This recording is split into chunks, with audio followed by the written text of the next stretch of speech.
Hi everyone. I'm very sorry. I'm very sorry that it's mute. Welcome again. So welcome to the first Digital Pan-Asian FP&A Board, which is on the subject of adapting financial planning and analysis to the new normal.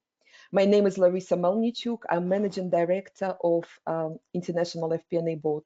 And this is for the first time we do this in digital format, obviously to the situation of new normal. Let me update you on the agenda. So we are going to talk about scenario planning. We are going to talk about optimized and real-time cost planning.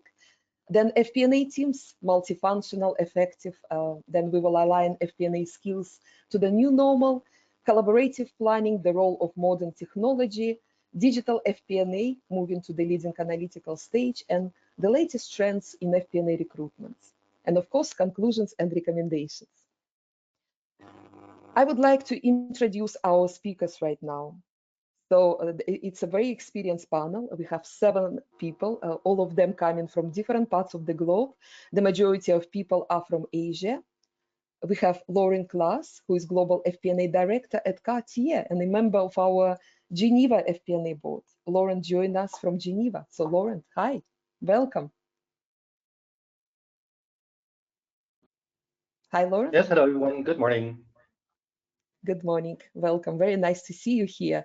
Then we have Rainer Kern, who's a Division CFO at AT&S, and he's joining us from Shanghai. Rainer, you're welcome. Hi, Rainer. We can hear you, hopefully. So yes. We have Havesh. Yes, hi, thank you Rainer. very much. Glad to be here. Welcome, yeah. Thank you. So I forget to unmute, so you are muting now. Bhavesh Shah, who is VP Finance at ConvaTec, joining us from Singapore. Hi, Bhavesh, and welcome. Welcome to the webinar. Thanks for the invite. Thank you. Thank you so much. We have Brian Lapidus, who is joining us from Washington, D.C. Brian is Director FP&A Practice at Association for Financial Professionals. Brian, you're welcome. Thank you. Good morning and good afternoon, wherever you are. Yeah, so it's 4 o'clock in the morning at where you are, Brian. Welcome.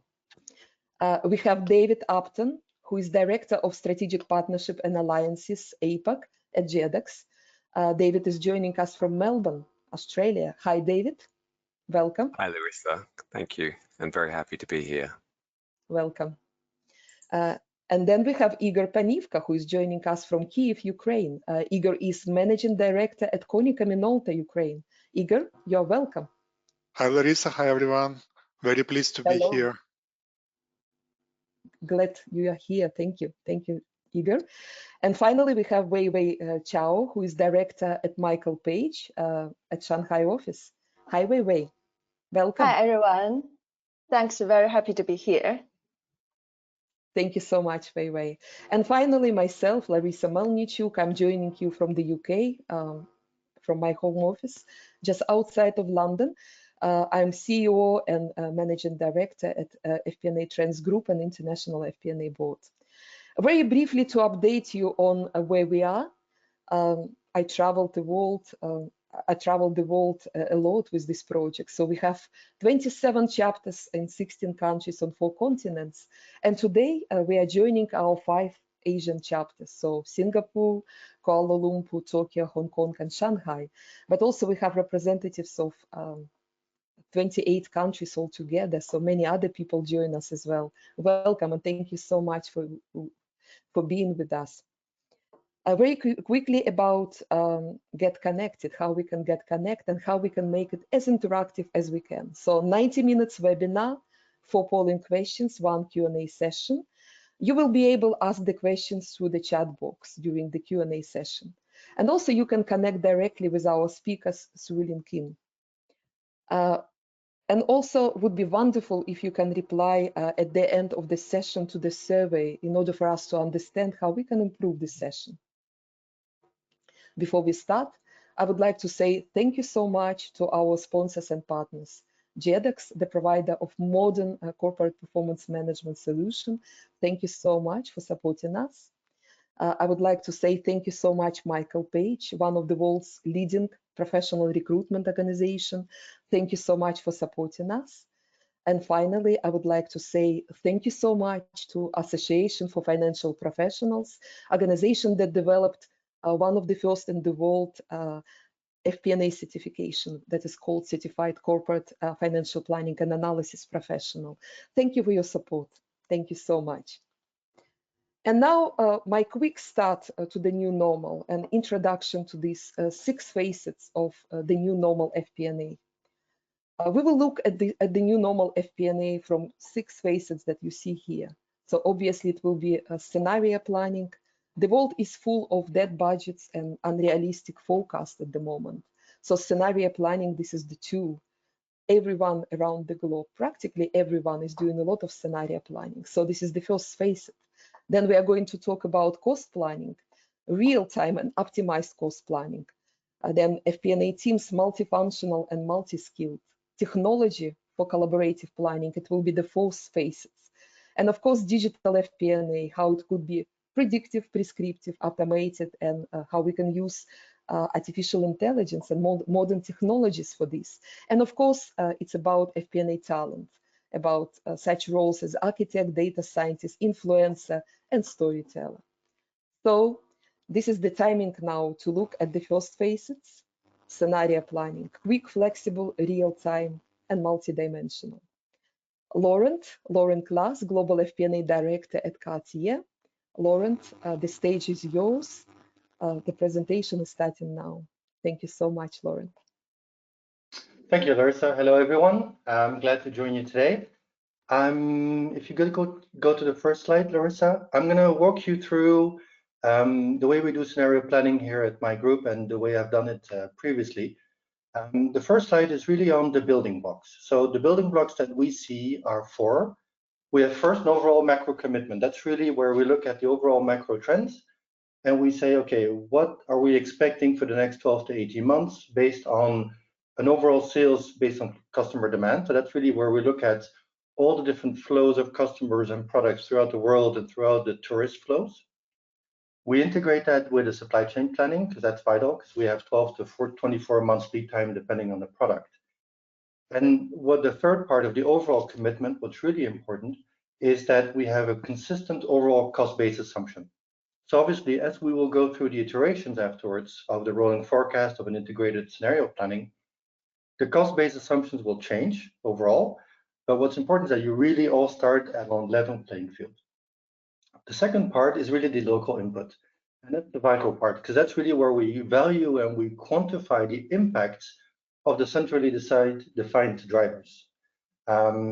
We also very heavily rely on the local regions to look at the mechanics of the customer flows, the mechanics of how our cost-based drivers are working. And it helps us calibrate the investment opportunities that we have. So obviously, we always have more investment opportunities than we actually have an envelope for. So that's really vital because that input comes from the regions. The third part is creating high and low scenarios. Now, we usually, when we FP&A, we do high-low scenarios. Essentially, we do a base scenario and then we kind of say +10, -10%. But those high and low scenarios are vital because you will often discover that while you do a crisis scenario, you discover things that are more relevant than in the base scenario. So it's really more of a sense check of the assumption of your base scenario than really creating just a different scenario. And then the third thing, and that's vital, you need to roll that into a rolling forecast, right? If it's not an iterative process, it's not something that you really continue on working on year after year or month after month and then roll into a budget process, you'll lose commitment of the people. If we could go to the second slide. So the first one was really the high-level building blocks. The second one is more the practical steps that I work on and the way I build the scenario planning. And I have 5 key steps. First is the stakeholders. So the important thing is to keep the stakeholders to an absolute minimum, because really those are the people that will be defining the drivers and defining also what the overall commitment is.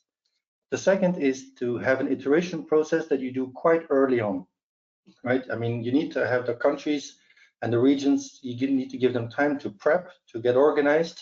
It also depends on the maturity of your finance organization. It depends on the maturity of your systems. The third one, and the most important one, is the ownership. Who owns the rolling forecast? And that's really something also key that you need to decide early and upfront so that you keep accountability where it should be. The fourth one is the challenge. I call it challenge, but it's really the iteration process, right? It's if it's a roll-up of the regions, then HQ challenges, you go back, you continue working on it, and you continue refining it. But the ownership stays at the original accountability owner. And then the last one, that's really what I call sustained momentum, but that's really rolling it into a forecast going forward. So those are my 5 sort of practical steps, the way I organize, the way I scenario plan our rolling forecast. If you could go to the 3rd slide, please, Larissa. Thank you. So Larissa asked me a few examples of our scenario planning. So I didn't have to go very far. In the last 12 months, we've actually done 3 different versions of the scenario planning. The first one was a sort of a crisis bottoms up during the Hong Kong protests in July, August of last year. The advantage of the bottoms up was that it was very quick. It was live. It was a day-to-day update. It was highly accurate, much more accurate than what we did in Central. The only downside was that it was very volatile. It changed every single week, and there was really no way to integrate that into our investment opportunities, to integrate it with our supply chain, or even our manufacturing. And of course, obviously, it was very short-term focused. So the downside on that one was that there was no overflow. There was no way really for us to create a model, in this case of the Chinese tourists, of where they would go. The second one was the gold that kept increasing, and that was a purely top-down exercise, which was great because I could talk to senior management quite early on the impacts on the P&L and cash. But unfortunately, the countries were involved, so we started having discrepancies about the gold price and then the local market prices. And then the third one was the COVID-19 situation, obviously, which, although horrible period for us, of course, but in terms of integrated planning, it really helped us to have a much more smoother process because we had that interaction between regional and the central part. So a good process in terms of rolling forecast, however, quite heavy to set up. So that's something that you do need to know going into that. It's quite heavy to set up in the beginning. And then the third slide, I just have a couple of, sorry, last slide, a couple of takeaways that I'd be happy to get some comments on later on the model, the speed, and the improvements. So the first one is, ideally, it's a top-down process that you combine with local Excel-based rolling forecast. That's really the way it works, and it allows the organization to transition into a more organized process. The second one is the speed. So an integrated planning only works if it goes quick. It goes quick, it goes back and forth, but that only works if the baseline is really, really solid. And then the third one in terms of improvement, so we all know Excel is a great prototype for building models. It allows for quick interactions with the teams, but long-term, you do need to migrate to a driver-based planning system, which we're working on. And that's really key to sustain the long-term momentum. But that was my input. I hope it was useful to you. And over to you, Larissa. Thank you very much. Laurent, thank you so much for sharing this experience with us. Fantastic story, interesting company. By the way, Laurent was one of those who opened our Hong Kong FP&A board with his fantastic presentation. And now we see that the company is running a lot of scenarios. I would like to ask other panelists to input on this. Bhavesh, would you like to share your experience with scenario planning right now? What is happening in your world? Yeah, I think just to let you know, I love the presentation from Laurent. One of the CFOs of a global multinational made a statement that I know about my business plan that I'm going to be 100% inaccurate given the fluidity of the situation. So having scenario planning, having bottoms up, top down, having regional, local ownership is, I think, key essential, and Laurent covered it all. So very glad to hear that. And I think we are also trying to move to the same model of having all those constitutes in a good plan. Thank you. Thank you, Bhavesh. Thank you so much. David, what do you see in your world? What do you see, what is happening in Australia and in other countries? So what is happening with scenario planning? Yeah, thanks, Larissa. Yeah, Laurent, a very clear and again, a very timely presentation there. That whole point about the top down and bottom up and moving beyond tools like Excel is even more true in a post-COVID world. One experience I've seen is with a large retailer. It was almost a middle out planning process because they needed to align their commercial targets by departments and subcategory along with the operations planning, which was by store by week. And managing that in Excel gets even harder when you're running scenarios and forecasting far more frequently, as frankly we all are now. Thank you so much, David, for your commentary. I think it's a good timing now for the first polling question. We really would like to hear from you what is happening with scenario planning in your world. And I'm launching the polling question right now. You will see it in a moment. I would like to ask you to start voting. I'm launching the poll. What is the best description for your scenario planning process? Scenarios are played in real time. Scenarios are played in less than 1 day. We can play scenarios, but it's very time consuming and we are unable to play scenarios. So please, if you can continue to vote, it should be very easy at this system. So if you can continue to vote, please. I can see that more than a third of you voted right now, so please continue. I'm about to close it, but we still have time. So is it real time? Is it very time consuming? Is it less than 1 day? Or you're unable to play scenarios at all at the moment? I can see that more than 50% of you voted. I give you just a few seconds and I'm about to close the poll and to share the results with everyone. So I'm closing the poll. I'm sharing the results with everyone. And I would like to ask Bhavesh, actually, Laurent, I would like you to comment on this. So can you comment on this poll? Are there any surprises for you? We can see that more than half of our audience can play scenarios, but it's very time consuming. And in real time, not too bad, around 20%, 17% can play less than 1 day. So what do you think, Laurent? Yeah, I think I'm actually surprised at 20% that can play in real time. That's I think that's about the average, but I'm happy to see that. Myself, we're also in the third scenario. It's time consuming. We are moving quicker. We can do it in 2 or 3 days. So I guess I'm sort of in between a day and it's time consuming. It works short term. Long term, we need to go to a system, right? I mean, that's really the key, to do it very quick and in real time. Excellent. Thank you so much for your votes. Thank you so much for your commentary, Laurent. And I think now this is a great timing to look at the second facet of new normal FP&A. It's all about cost planning, real-time cost planning, optimized cost planning. So we are going to look at what is happening at AT&S at the moment. So Rainer Kern, Division CFO at this company from Shanghai. Rainer, you're welcome. And your presentation is about optimized and real-time cost planning for new normal. You're welcome, Rainer. Yes, thank you very much, Larissa. And when you can go to my first page, I would like to first give some food for thoughts. Overall, in the past, we have seen that our customers, be it B2C or B2B, have a very long time planning horizon. When we look at the automotive industry, they planned years ahead. So you really knew what was coming.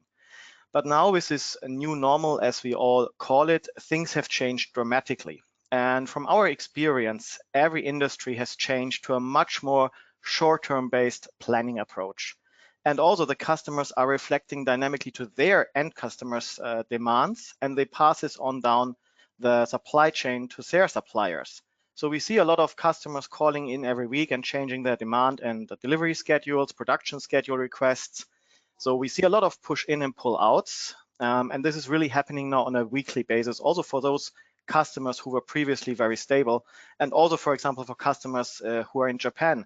Japan customers were able to really plan very precisely, very long time ahead, but that now also has changed. And that is now the key in those times. we as manufacturers need to support those requests. So overall, in my opinion, agility is now the key word here. Agility, instead of having reflexes of doing short-term uncoordinated actions, you need to know, or the company needs to know, what it can do, what it can offer. And that is a dynamic capacity that you can accommodate those pull in or push out requests on a very fast pace. And combined with this one is a cost aspect, because those dynamic is coming at a certain price tag, but most customers are not willing to really pay this price tag. So you need to find on your end a way how to manage your costs better. When we now go to the second slide, please, then we come to the core, how can we manage those costs better? And here we come to the big topic, as what already was also mentioned by Laurent, driver-based costing. So what do we see here? Basically, when you go through your normal closing period, then you have real time within the period, certain occurrences happening. You have your period closing where you do your normal closing work. And then after closing work, you are able to run your normal financial analysis, multidimensional, business warehouse, and then you get your results. But those results you only get maybe 1.5 months maximum after they have occurred. So now this is a time where you need to change, in our opinion, or in my opinion, the costing approach. You need to be able to understand your costs immediately. What are your cost drivers? And how can you react flexible with your costs to a flexible demand situation? When we now look here at this chart, broken down are the key cost drivers in our experience and what we do here in AT&S. We have the cost center costs, we have internal order, we have project, sales, production, service, and maintenance order costs. And most of these costs we are now already able to generate really real time. And those which are not able to be in real time, we try to extract certain key parameters and to estimate then what will be at the end of the month in 2 weeks time or in 1 week time, based on different scenarios, as for example, Laurent outlined. Now, for this driver-based planning and estimation process, you need a system environment which supports this. So normally you have your traditional ERP system, and to realize the first step, you have an adapted solution, as we call it, which can be Excel, for example. Then you can also check, is it working, is it not working? And you can move more up to defined market solutions. There are a couple of software companies who offer ready market solutions, but maybe they're not really fitting your needs. And that's when then the final step is dedicated solutions. That is really your own individually programmed tool to accommodate these kind of things. When we now switch to the next slide, then I can already share what we have done here at AT&S. First, we also thought, okay, we have our traditional ERP system, but we want real-time costing. This one we achieved by creating our model, and this model we created in Excel. And you see here the first graph or the first picture on the left side. We have done it very simple to simply understand what are the quick wins and does our intention and the model really work. After we have done this, we developed a prototype, which we then rolled out on a SharePoint server. So it was usable by a wider audience, and we could verify our hypothesis, and we could provide really real-time costing in certain areas, not in all areas, to our colleagues here in the plant, in the operation section, to whomever is in the need for it. After we understood that this already gave immediate quick wins, and the people were really happy to see, yes, I can manage my costs, I can input comments, I know what happened yesterday, I don't need to wait 1.5 months.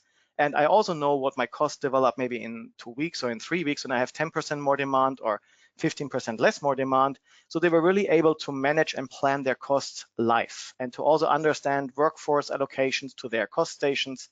So it helped them immediately. Then we thought, how can we proceed from this step? And this part is where we really evolved into a holistic operational planning mode, where we looked in all cost drivers and said, okay, let's identify those key drivers. And then let's develop an own solution. We looked in the market, but we said, okay, we believe with our own programming team, we can develop a dashboard system which really suits our needs. Lean, efficient, but with all the information which we need included. And that's what the picture you see here in the bottom. In the end, it's a web-based tool which we programmed here by ourselves and which is based, of course, on the ERP system. So single source of truth, which is very important. You need to have the same number base. But people can run their own cube, can only run dashboards, and they are very flexible. Now, AT&S is a typical manufacturing company. What happens when we look beyond manufacturing companies? Is such a real-time costing really relevant to every industry? When we move to the next slide, then you see here a very interesting outlook, which I found from the US military services. The US Army, as you can see here on the next slide, has published a new costing guideline in 2020.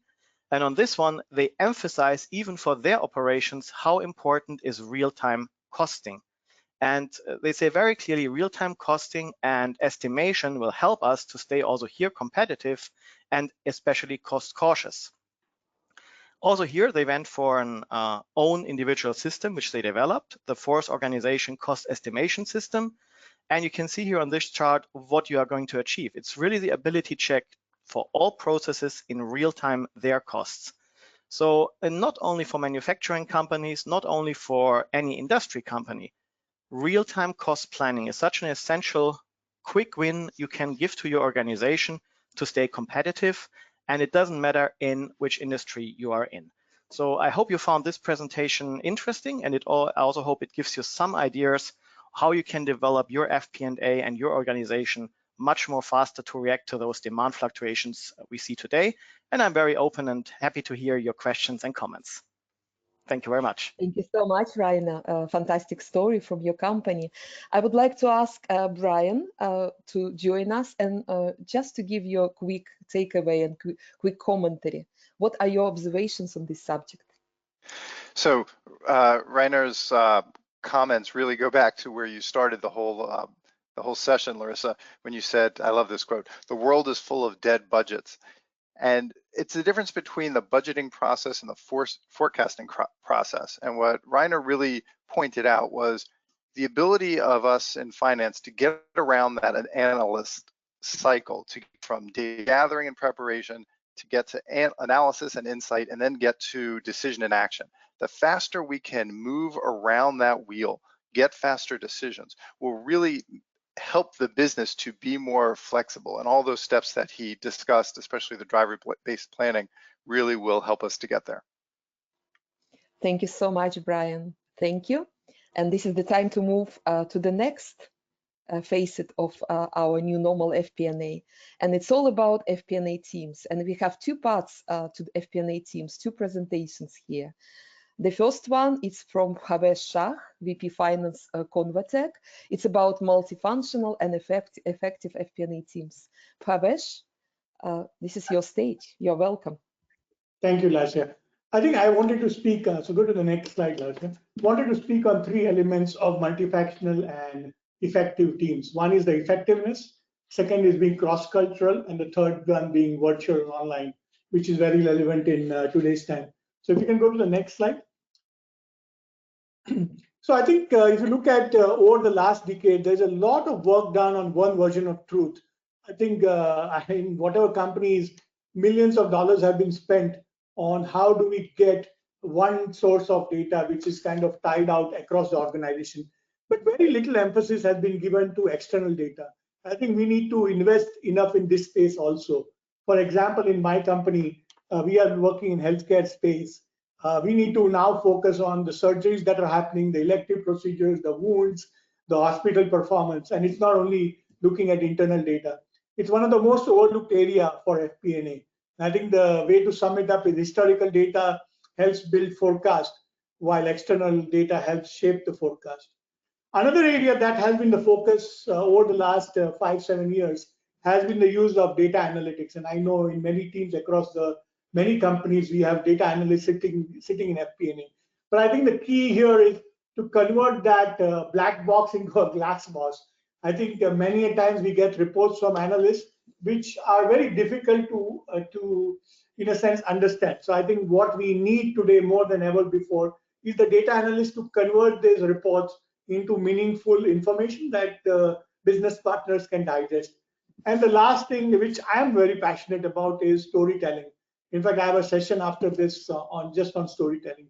I think again, a lot of FP&A people have kind of moved from just providing raw numbers to graphs and beautiful graphs and tables, but then to convert those graphs and tables into meaningful stories is what we lack, and I think that's certainly something that we need to continue to focus on. Can we move to the next slide? That's okay. And I think one of the areas we also need to do is move FP&A cross culture. We need to make it tech agnostic. We don't need to be married to a tool, whether it's Excel or PowerPoint, or whether you use analytics, you can use a random forest, or you could use Python, or even if you use FP&A, try to make it tech agnostic, because we are not married to the technology for anything. Make it meaningful for the market, and I think both Laurent and Brian spoke about how do we make it meaningful for the market that we provide this service. Getting more non-accountants in the space, I myself struggle. What is the right, and I think we'll have a presentation from Michael Page, what is the right mix? And we are trying to see a lot of people with non-accounting skills getting into FP&A. And I think the last part is very important. The FP&A job doesn't stop. There is no brick wall that you just provide the report and let the business partner take over for further acting on that report. I think there's a thin line, and how does FP&A also become a business partner in the future? Next slide, Larsia. As we start working virtually, I have now started, last 6 months has been virtual. These are some of the things that I would, request all of you to think about. One is, how do you ensure that you are still connecting with your teams, whether it's to skip levels, that's, do one-on-ones, don't try to forget that. I think when we are in a meeting and in an office space, it's very easy to say hello, hi, and meet with the people informally. While you are doing the Zoom calls, it becomes very difficult because almost all the calls are formal. So try and do some skip levels, some amount of virtual team building, virtual team connects. Try to ensure that you are not losing the interaction with business partners. So ensure that irrespective of this virtual, you're not losing that. If there are opportunities, try to do it face to face. So for this week, I'm trying to, at least Singapore allows that 5 of us can meet. So we're trying to have a small lunch together. Ensure that data privacy is very well protected, because nowadays it's become very difficult for people to encrypt data. People can just take a photograph of what you're presenting or take a download. So data privacy is a key issue that all of us need to be aware. And last but not the least is the tax considerations. Because of the virtual environment, anybody can support any market across the globe, but we also need to understand that there are huge tax consequences of having a person outside the country that they support. Just keep your mind aware of that. Go to the next slide. That's probably my last slide, Larsen. And I think to end that, the skill set of every FP&A leader can be summed up in these 3, dashboards or speedometers that I've tried to make. I think good knowledge, both of the business. I want to stress that it's not just the technical knowledge. Both business and technical knowledge are, I think, the base. It's like your basic skills that we would all expect from FP&A. The second is the digital skills, and I think we have spoken a lot about digital skills in the last 5-10 years, so I don't want to overemphasize, but we need to have the right digital skills, because the amount of data is humongous. We need to just convert that data, raw data, into meaningful reports. And last but not the least, but I think one of the most important factors which will distinguish an FP&A individual between an individual and a leader is trying to solve problems rather than communicating data or information, and communicating it in a way which is meaningful, which kind of emphasize the story behind the data that we are trying to solve. So I think these 3 skills would make you a good FP&A leader. So with that, Larsia, I hand it back to you. So thank you. Havish, thank you so much. Thank you for your story. This is amazing subject. Actually, in London, just 3 weeks ago, we had a digital FP&A board that was that was devoted to this particular subject, the whole 90 minutes, and we had so many interesting stories from our participants. Now, I would like to ask Wei Wei to comment on this. So, what would be your takeaway on this? So would you like to share something, what you see right now? Hi, Wei Wei. Hi, thanks. Very insightful presentation, actually. I totally agree with the content. It aligns with the trend we found from market as well, especially the last page. We encourage FP&A candidates to start involve those skill sets that needed in the market. I will discuss more in my part later on. Thank you so much. Thank you so much, Wei Wei. And I would like to ask Brian to comment on this. What is happening around the globe, and particularly in the US with these skills? What are your observations, Brian? Sure. So much like Wei Wei, I also like this slide a lot. It'll look a little bit like one of the slides I have coming up, but without the cool gauge diagrams there. One quick thing that I would add is that it's about how we use the data and how it applies to each one of these areas that Bhavesh has listed. You know, it used to be that power and control came from hoarding data and you would have the knowledge. And what we're seeing today is really the power and the influence is probably a better word. The influence and the ability to impact the business comes from sharing that data, from being a source that people come to for the numbers, but also the insight and understanding. Now you have to balance that with compliance and privacy and what you're allowed to share with access and controls. But the mindset shift is that finance's influence comes from sharing information and sharing the insight that really drives all three of these elements on the screen. Thank you so much, Brian. And now this is the timing for us to look at what's happening in your world with your FP&A teams. I'm about to launch the next question. So which of the following statements is the best description of your FP&A team situation? I'm launching this right now. You will see it, and I would like to ask you to start voting. Which of the following statement best describes your FP&A team's business engagement? Always involved early, brings valuable insights. This is the first option. Always ask to provide financial analysis, but nothing more. Involved only because it's mandated by senior leadership, sometimes involved, sometimes left out, usually excluded. So what is the situation? Please, can you vote? I can see that more than a third of you already voted. Please continue voting. Choose the one that the best description for your FP&A team at the moment. Wonderful. I can see that more than 50% of you voted. A few seconds, please continue to vote, and I'm about to close the poll and to share the results. I'm closing the poll and I'm sharing the results with everyone. So you can see that 37% of you always involved early, 32% of you always ask to provide financial analysis, but nothing more, 9% involved only because it's mandated by senior leadership, and 22% sometimes involved, sometimes left out. Bhavesh, what would be your commentary on this one? Yeah, so it's actually very nice and refreshing to see that 40%, almost 40% are involved in the early and are providing valuable insights. But you know, if I were to look at least my, you know, I am involved early, but I don't know whether I am able to provide that valuable insight. I think that's where you know, FP&A team can hopefully leverage on that external data more than we do more. So again, as I look at the data, it seems good, but I also am not very sure that we are able to bring the best advice to our business partners. Thank you. Fantastic. Thank you so much. The good news that none of you are usually excluded. So definitely your business, your FP&A teams are going to the right direction. So I'm hiding the results. And now this is the great timing to look at the aligning skills to the new normal subject. Brian Lapidus, FP&A Director at FP&A Practice Association for Financial Professionals, joining us from Washington, D.C. Brian, you're welcome. Great. Thanks, Larissa. If we could go to the next slide, we'll just jump right into it. When I talk to our AFP members around the world, what I hear is that the high rate of change is the new normal that we're going through. And it's the challenge that we have of keeping up with changing business and changing technology, which was obviously existing before we were in this COVID situation.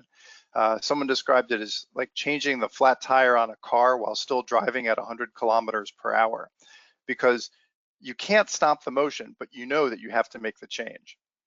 So what I'm going to introduce here is a high-level framework to help you plan the skills as the world keeps changing. So to begin with, let's place FP&A in context for the finance organization.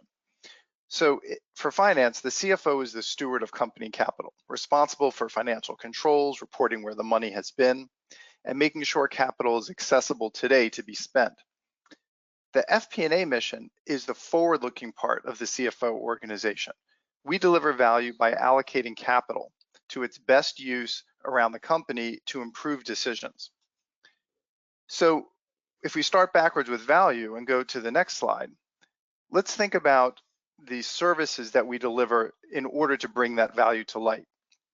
So typically there's 3 things that we deliver to our internal business customers, and then the 4th that we really owe to ourselves. We plan, right? We translate the strategic plan into an operating plan to coordinate the company, and our forecasting and budgeting is the process by which this gets done. Performance management. We deliver the right information to the right person at the right time and in the right format. We deliver analytics, insight based on our constructed models, on the data, the drivers, and all the information that we have. And so that's what we do outside. But inside, we also need to maintain the growth of FP&A. We need to grow our skills. We need to grow our systems. We need to have a plan for data management and also for the architecture that it runs on. Okay, so if we go to the next slide, you now have, working backwards, you have the value, you have how we're delivering that value. So with this framework, you can now really think about what is it that I need in the skills for myself and for my team. And here we've broken this out into 3 areas. And as I said, this looks a lot like what Bhavesh was leading to as well. You need to have skills in the finance and business area. This is what it means to be in finance. And if we drift too far away from that, we stop representing the CFO's responsibility to be the company steward of capital. And so here you see from one of our surveys earlier in the year, the 3 top skill sets there around modeling, planning, and cost management and activity-based costing.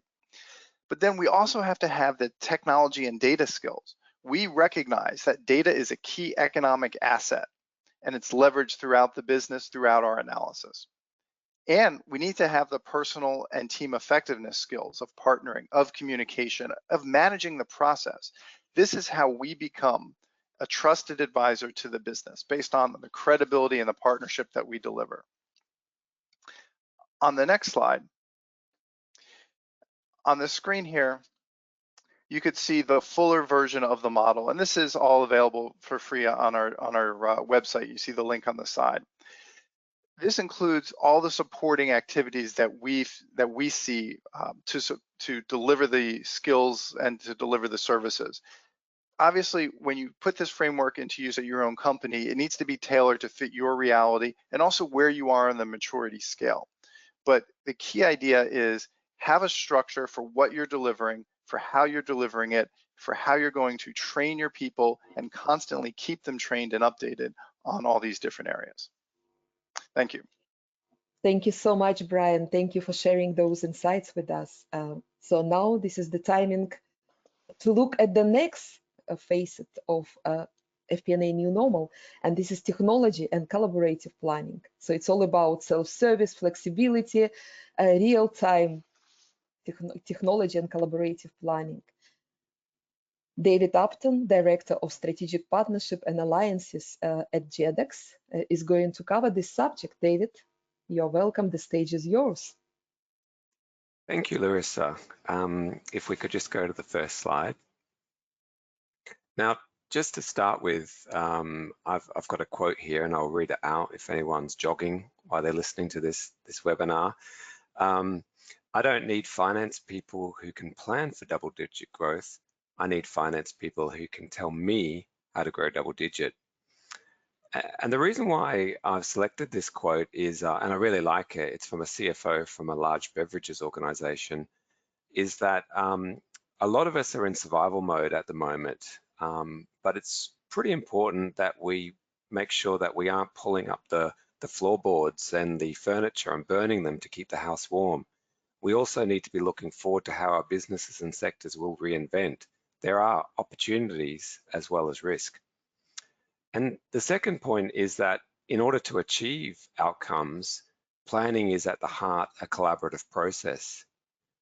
the big central idea is that the value of a budget or a forecast or a plan is the connected thinking and the collaboration around the business decisions it drives. Is not really the projection itself or even the mechanical process of developing it.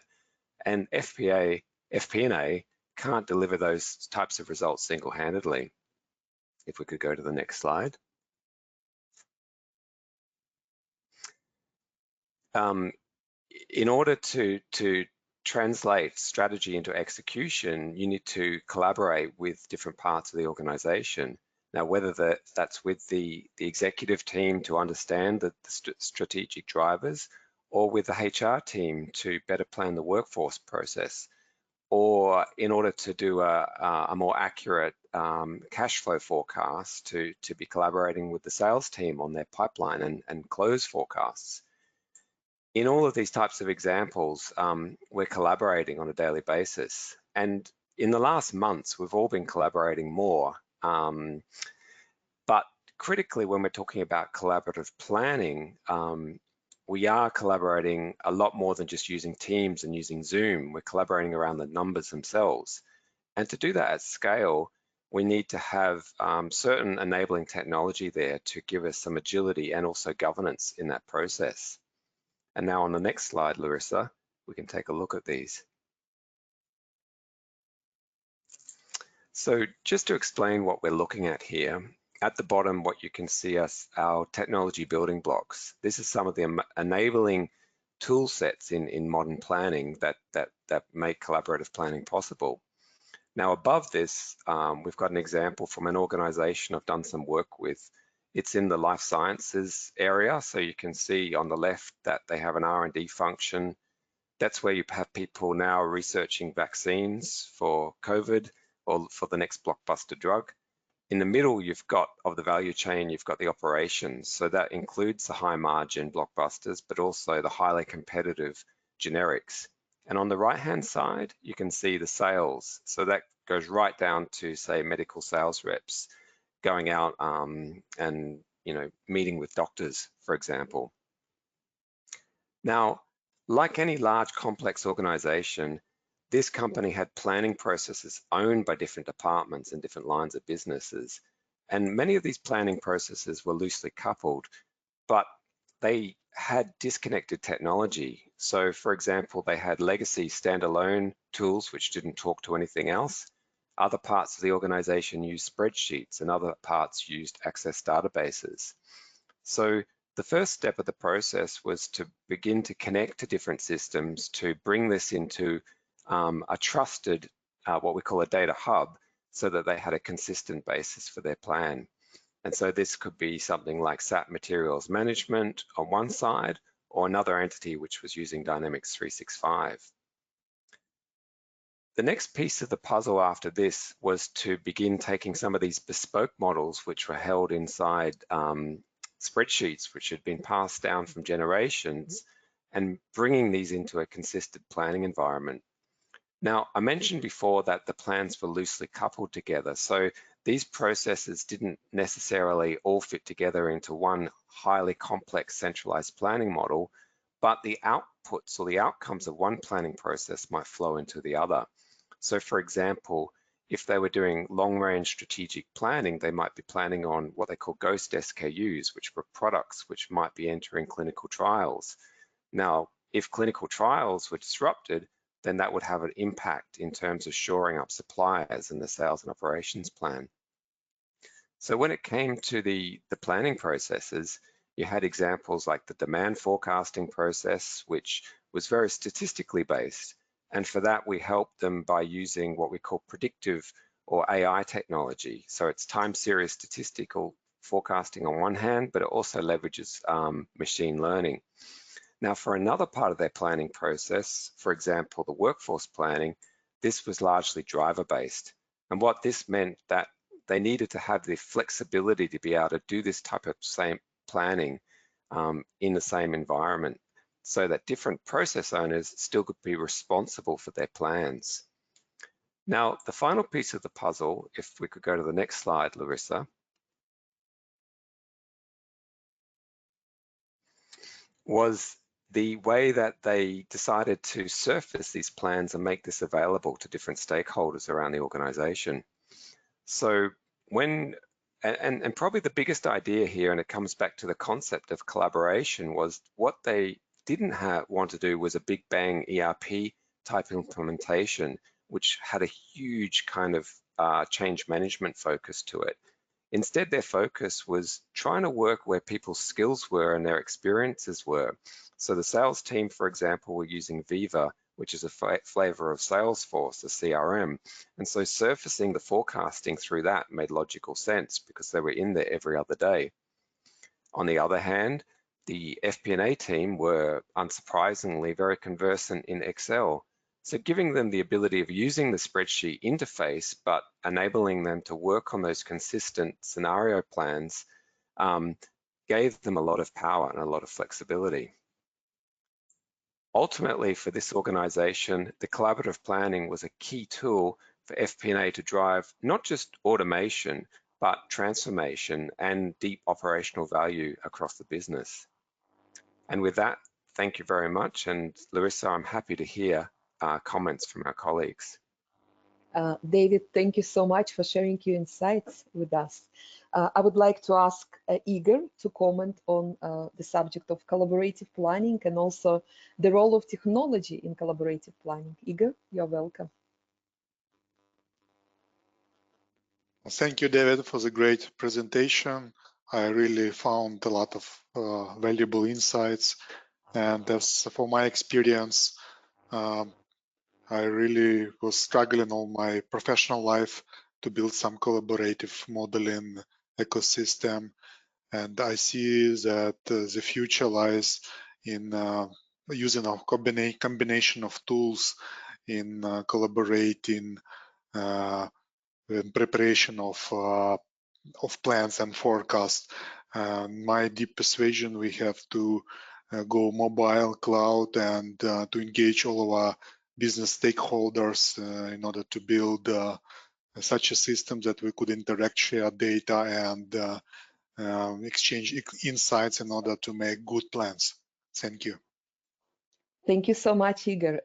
Now this is a great timing for us to see what is happening with collaboration and collaborative systems in your company. So this is the next polling question that I'm about to launch.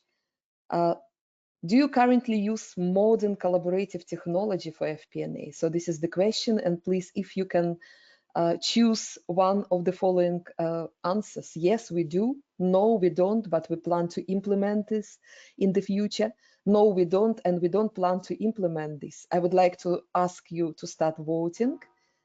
Please, can you choose the most appropriate answer that can describe your situation with modern collaborative technology for FP&A? So I can see that practically half of you voted. We continue to vote a few more moments. Please, can you continue? And I'm about to close the poll and to share the results with you. So I'm closing the poll and sharing the results with everyone. So I can see, yes, 30% of you have collaborative system. 48% of you said, no, we don't, but we plan to implement this in the near future. And 22% said that, no, we don't, and we don't plan to implement. David, what would be your commentary on this? Yeah, thank you, Larissa. Well, it's encouraging that nearly 50% or half of the organizations are looking to implement improving their planning process. But just to pick up on the 22% who don't plan to implement it, I think it's an interesting number, and probably a consideration is that a lot of organizations and finance teams may recognize the need to change, but obviously working capital may be scarce at the moment, and being in sort of a back office role, it might not be the priority for the organization.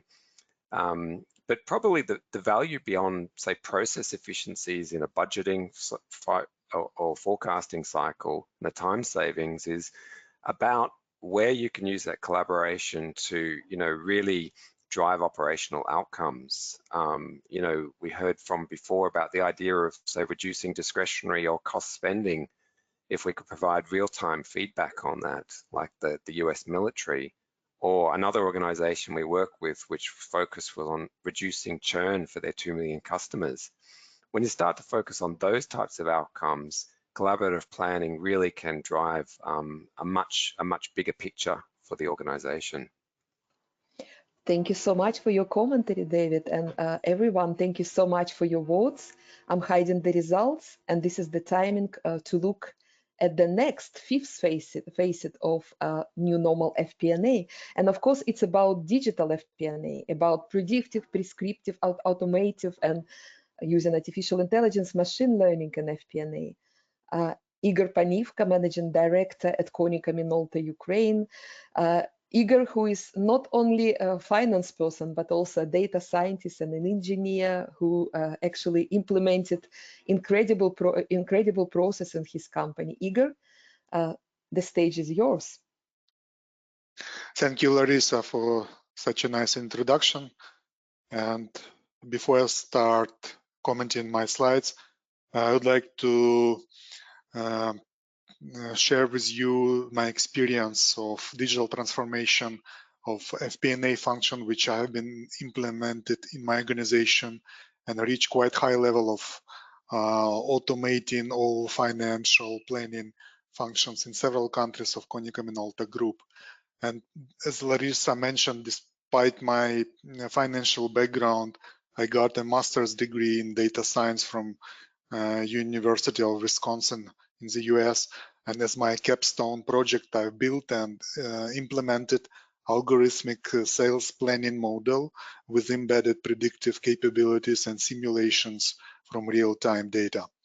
And I would say that harnessing technological skills, mainly in data management and processing, has empowered me to build not only this financial sales planning model, but financial cubes with real-time analytics being accessible across our organization, automated driver-based planning process, rolling forecast, and algorithmic budgeting.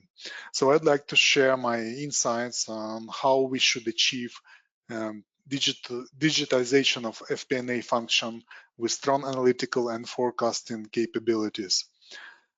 And first of all, in my deep persuasion, developing digital FP&A can only be successful if the company achieves quite a high level of digital maturity. That means that our company is actively developing its own digital ecosystem and is heavily relying not only on internal sources of data, but also on the variety of external sources. The traditional tools of interacting with data like spreadsheets would not allow us to grab and consume huge amounts of data and quickly produce valuable insights, distribute them among key business stakeholders, and collect feedbacks, update forecasting models, and generate new practical scenarios for our decision makers. That would be simply impossible. We need to shift to the usage of tools which would enable us to realize quick adaptation to changes in this environment, which is becoming more and more digitized and fed with data, and we have to keep pace with it. So our goal is actually not to lag behind the digital transformation of our environment which we are in. And if necessary, finance team has to push for digitalization of manual processes and which are still prevalent in our organizations if we can spot them. So we have to be champions of data-driven culture and not just sitting and waiting when these changes arrive.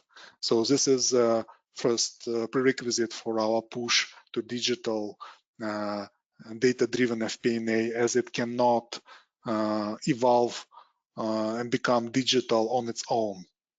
Next slide, please.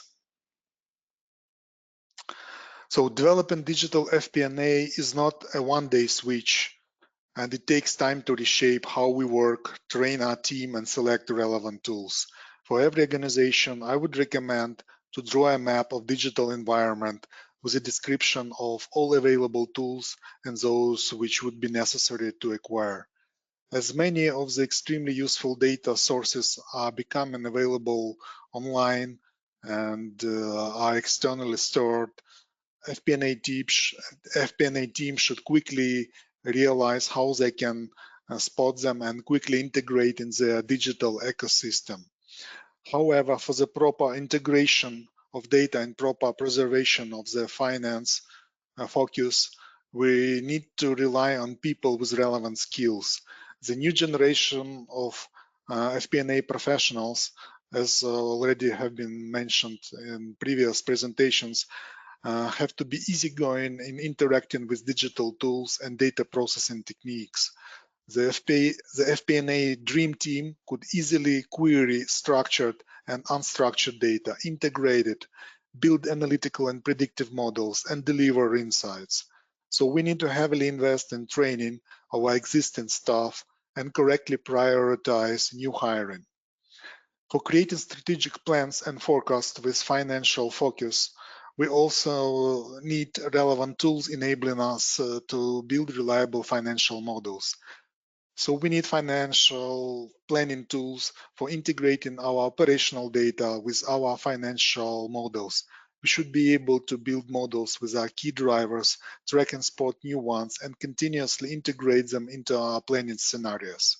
Most probably, we will have several data environments exchanging data with each other. And in my experience, I've been using financial data integration tool as a separate standalone tool, and then financial cube, planning and forecasting tool, visualization application, all interlink with each other and automatically exchanging data in real time.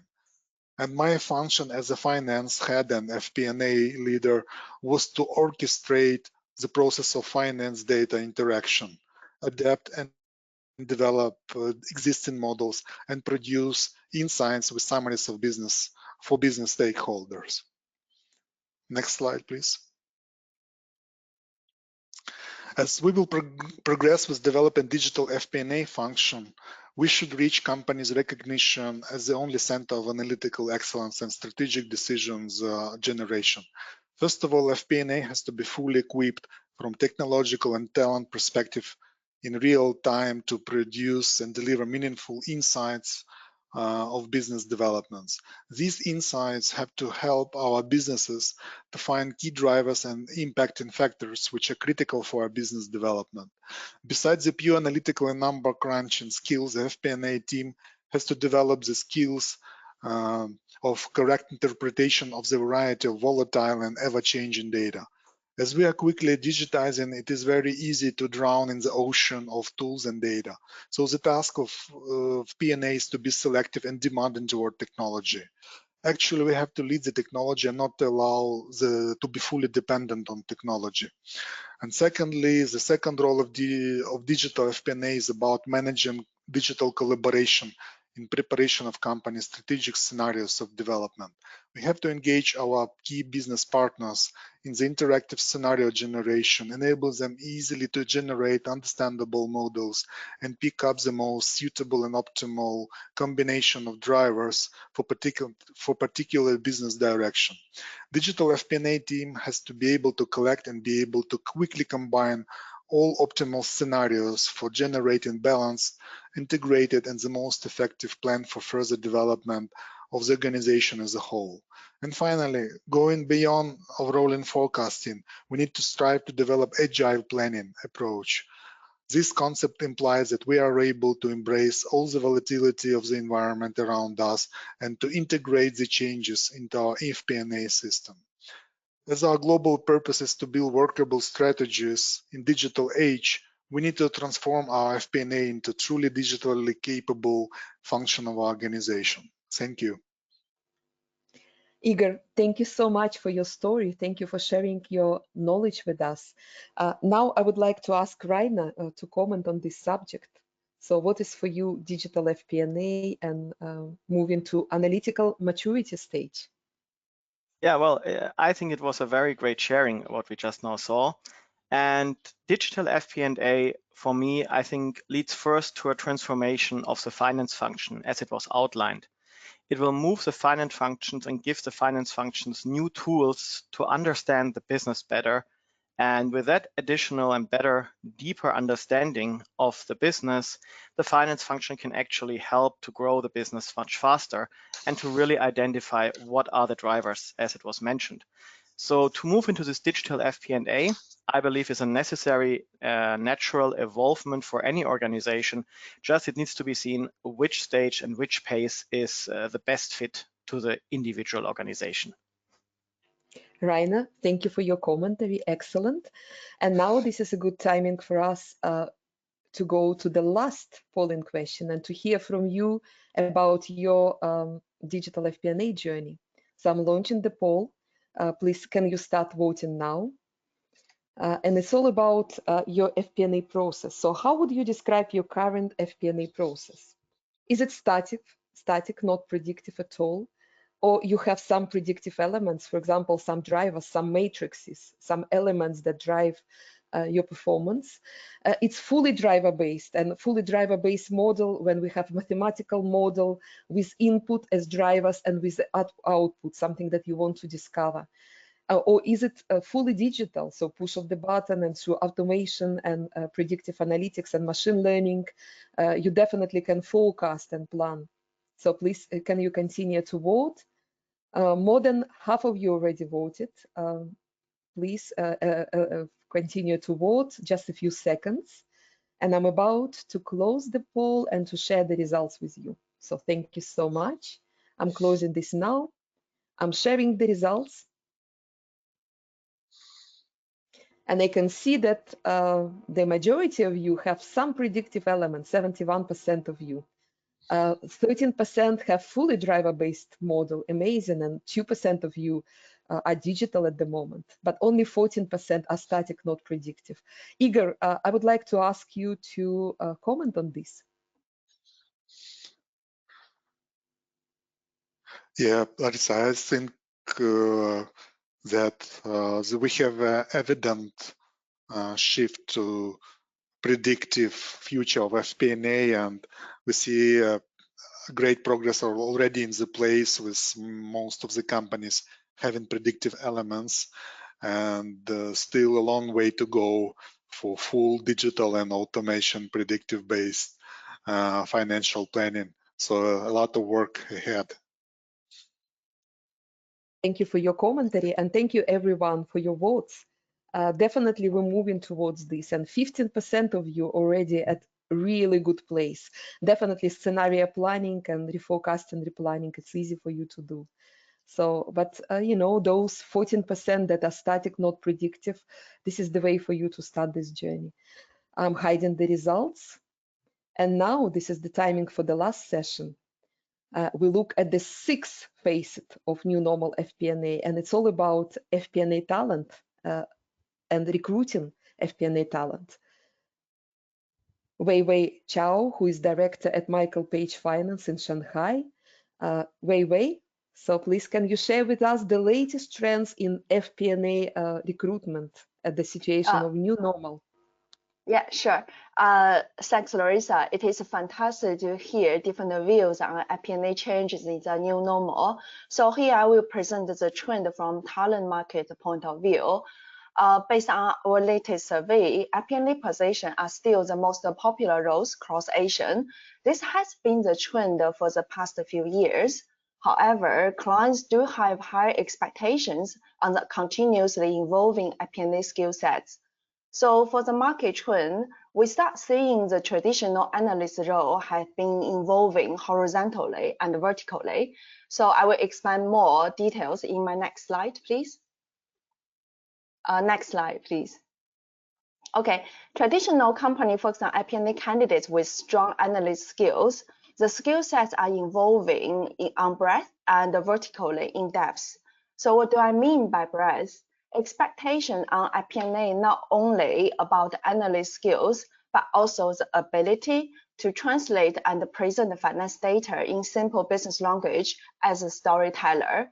Recently, we start seeing a trend on the new role in FP&A, influencer evolving from storyteller. Some people may also call it business partner. This asks the FP&A resource as an influencer to involve in business decision with commercial sense and emotional intelligence rather than authority. The key difference in storyteller versus influencer is obvious, tell vs influence. However, the ability isn't just about commercial sense or emotional intelligence, but also the organization's data analytic capabilities. So which lead to my next point, depth. Next slide, please. Yeah. It is the depth of analytic capabilities expected from FP&A resource as data architect and a data scientist.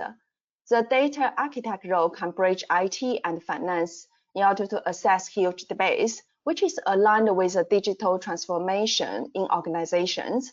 The core is on financial and operational data. Data scientist then requires FP&A resource to know how to manage and manipulate data with his or her technical knowledge and ultimately turn data into insights. So those 5 roles are continuously evolving for different companies based on their maturity level. So other market observation we have seen is, regardless of pre-COVID or post-COVID, the demand of competent and capable FP&A candidates is always high, but we are facing a short supply of great candidates who can combine the skill sets required. Japan can be a typical example, as generally it is a candidate shortage market. So it is difficult for clients to find talents with combined skills, but we have received increased demand. So in that case, we encourage clients to be more open-minded when setting up FP&A team. For example, prioritize the skill sets that needed for that position, or have a multifunctional team, as we discussed earlier, which can provide the expertise that needed. Another market observation we found from China and Singapore, where a lot of APAC headquarters are based, is that less demand on purely analyst roles, but more local partnering position. This also aligns with the findings we just discussed. So in summary, future FP&A roles are highly needed in the market. For middle-level FP&A candidates, it is important to start involving those necessary skill sets. So that's all from me. Thank you. Wei Wei, thank you so much for your story, and thank you for sharing your experience with us. This is a great timing now for conclusions and recommendations. So today, we looked at 6 facets of the new normal FP&A. We looked at scenario planning, cost planning in real time, optimized and quick and dynamic. We looked at FP&A teams, multifunctional and multi-skilled. We looked at technology for collaborative planning, the one that is self-service, flexible and real time. We looked at digital FP&A at the world of predictive, prescriptive analytics and using automation and artificial intelligence for forecasting and planning. And of course, we looked at FP&A talent from the point of view of recruiter. Now, I would like to ask our panelists to give their 30 seconds key takeaways on the session. So I would like to ask, first of all, Laurent, I would like to ask you to give your 30 seconds key takeaways from your session. Yes, hello again. Thanks, Larissa. I guess my key takeaway is for a good scenario planning to work, it needs to be quick. It needs to have an interaction speed of at least once a month. To be able to do that, I think it's vital to choose your drivers from the top down, and then to have a really good solid baseline done by the local markets or the local regions, and then work on the interactions. Thank you very much. Thank you so much, Laurent. So the next facet is cost planning, real time and optimized. I would like to ask Rainer to give us your key takeaways, your 30 seconds, Rainer. Thank you, Larissa. Yes, as we saw, there are in principle 3 keywords: agility, collaboration, and predictiveness. So you need to be very agile to accommodate those flexibility in these times. Collaborative and connected thinking, you need to understand what are the drivers, how they interact with each other, and then you need to have the right ability to read the numbers and what do they tell you to then make the right business decisions. And that's what in principle connected thinking is about. Thank you very much. Thank you so much, Rainer. The next facet is FP&A teams. I would like to ask Bhavesh to give your takeaways, please. Hey, thanks, Lachi. I think I stick to my point that I think the basic elements of FP&A, the technical, the business knowledge, and the digital probably will be expected. I think the key differentiator between a good FP&A person and an FP&A leader would be that influencer and storyteller. So how do we use that to frame our message that we are trying to convey across? That would be the key difference. Thank you so much, Bhavesh. I would like to ask Brian to give key takeaways on the skill basis of FP&A teams. Thanks, Larissa, and to all the other speakers as well. You know, everyone here talked about how things are changing and how it's different and what we need to go forward. And my takeaway is that change is not a project. It's a process, and that means that it is the new normal. You have to keep refreshing yourself, your skill set, the tools and technology. And in a few years, we'll probably have a different list when, you know, Larissa, your next one, you know, a few years down the road when you have one of these, we'll have a different list of things, and that's what we should be doing. We need to develop a framework to keep our skills fresh, to make sure that we are always delivering value that our team has promised. Let's have a framework to identify what that value is so that we can keep delivering to the company because they're counting on us. Thank you. Thank you so much, Brian. The next takeaway is about technology for collaborative planning. David, your 30 seconds, please. Great, thanks, Larissa. My takeaway is that if we're really going to apply learnings from the last months, CFOs need to permanently add some speed, flexibility, and indeed collaboration into planning and forecasting. Specifically on AI, it will be integrated into the very fabric of enterprise systems and will augment our planning processes. At the same time, do think about how people will embrace modern planning technology, because that's what ultimately will deliver the organizational outcomes you're seeking. If you think about the technology, it's not the thing, it's the thing that gets you to the thing. Thank you so much, David. And now the fifth phase, digital FP&A. Igor, 30 seconds for your key takeaways. Although I am a big advocate of technological skills and advances in analytics and data processing area, my experience and key takeaway from today's presentation is that yes, we should understand data environment, develop extremely well digital skills, but the environment is so much complex that our key challenge is to bring the insights, to tell stories, and to influence business stakeholders and decision makers with our insights. And that means that our biggest challenge is to prove that we are really center of analytical excellence and strategic decision generation. Thank you. Thank you so much, Igor. And the last one, key takeaways for FP&A talent from Recruiter. Wei Wei. Okay, thanks, Larissa. The key takeaway is that in Asian, FP&A roles are not traditional analyst roles anymore. It requires FP&A people to start involving the necessary skill sets in order to meet the increased market demands and the higher expectations from organizations. Okay, thank you very much. Thank you so much, Wei Wei. And thank you so much, everyone who was at this session. Now this is the timing for Q&A session, and I can see how questions are coming. We have already a lot of questions. Please, if you can use your text box, chat box to ask questions, please indicate to whom you have this question.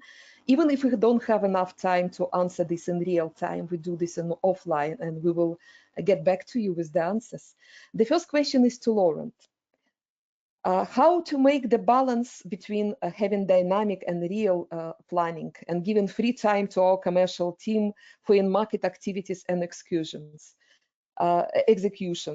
So the problem that the person who asked the question has that The commercial team is very busy at the moment running scenario planning, and it's not enough time for day-to-day FP&A activity. So how to find this balance, Laurent? Hi. Yeah, we all have that issue, obviously. The way we do it is that as an FP&A team, we try to think out of the box, so not to get too involved in the day-to-day planning of the sales, because the commercial teams are working on now which boutiques are open, which boutiques are not open, but to help them with trend analysis, to help them with external data that we get from consulting companies, to try to framework what the best case and worst case could be. That's sort of on the strategic level we can do as FP&A to help them with their day-to-day. Thanks. Thank you so much, Laurent. The next question is to Raina. Thank you so much for sharing. You mentioned that you built your own in-house dashboard. Can you share how long was your project from conceptualization to proof of concept and then final dashboard launch? Any learnings and advice, Raina? It's not an easy path, and it takes time, and you need to have patience for that one. We roughly used half a year for the programming and roughly 2 to 3 months for the concept phase to just get one area of our costs really in real time. Now we know how the things are working, and now we do this on a larger scale. We have now developed for each cost area our Excel tool, our demos, and we now assume that we can do the transformation into our real own dashboard, web-based system in roughly 3 to 4 months per dashboard. So it still takes time, it still needs resources, and also it needs people who understand the business. And my key takeaway or advice is align the needs upfront, because people are used to having their own Excel dashboards to manipulate, or not manipulate, but to display data in their own way.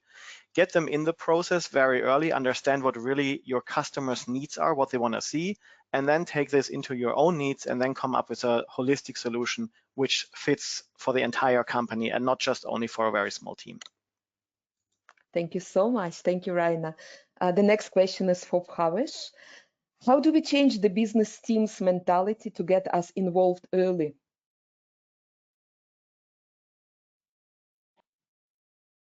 Yeah, hi. Yeah, so that's a great question. It's a difficult one to answer, but I think getting involvement of the business teams would be very essential to any solution on FP&A. FP&A should not be done in isolation. So I do understand, how do we encourage them to get involved in any solution that you're driving. But my only advice is that don't do FP&A in isolation. It has to be interactive with deep involvement of all the business leaders, business partners, and ensure, I think Laurent presented it, they own it. It's not you are owning the budget, it's they owning it. So ensure that they are fully involved in the process. Thank you. Thank you so much, Bhavesh. The next question is to Brian.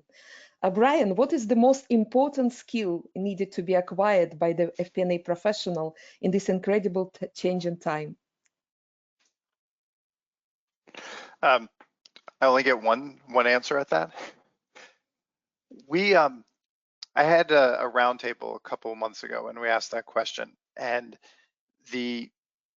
everyone kind of understood that by being in the finance organization and the CFO, kind of the table stakes for getting in the game was the finance knowledge. And so that is assumed. So beyond that, and knowing that I'm talking to a finance audience here, it really was flexibility or adaptability. That sense that the mindset that things are going to change, that you're going to change, that you need to keep growing and have that growth mindset.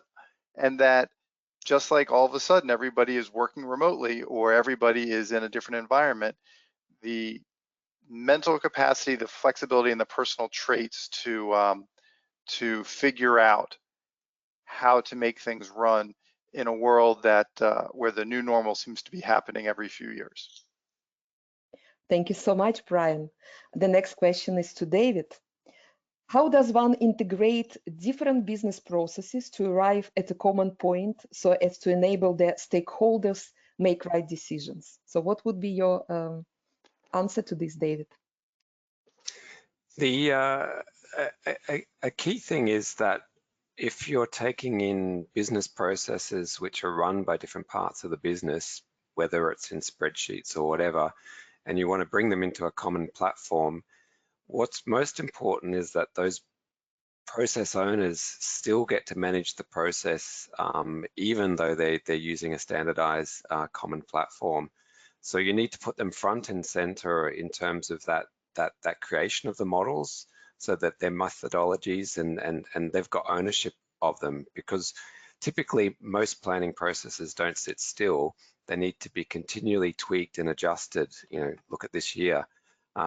So by letting them retain ownership, you get the benefits of technology, but you don't get the point where you've got this, let's say, a sclerotic process because everybody's you know, stuck in putting requirements back to an IT department. If you do that sort of process, you'll find that people start doing workarounds and they'll go back to using spreadsheets and other tools just to get around the problem that they were trying to solve in the very first place. Thank you so much, David. The next question is to Igor. Igor, what would be your recommendations in upskilling the current FP&A team towards these digital requirements?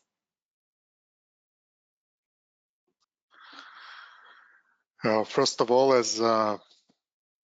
please look around at your environment, at your company, your digital tools, data, and just try to evaluate how you can process connected, and without even gaining some IT skills, you already can use and empower try to invite your IT to collaborate and try to build something very valuable.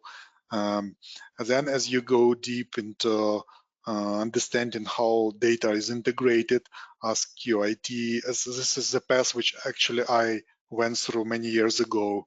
So you can ask many questions, how they process, which tools they're using.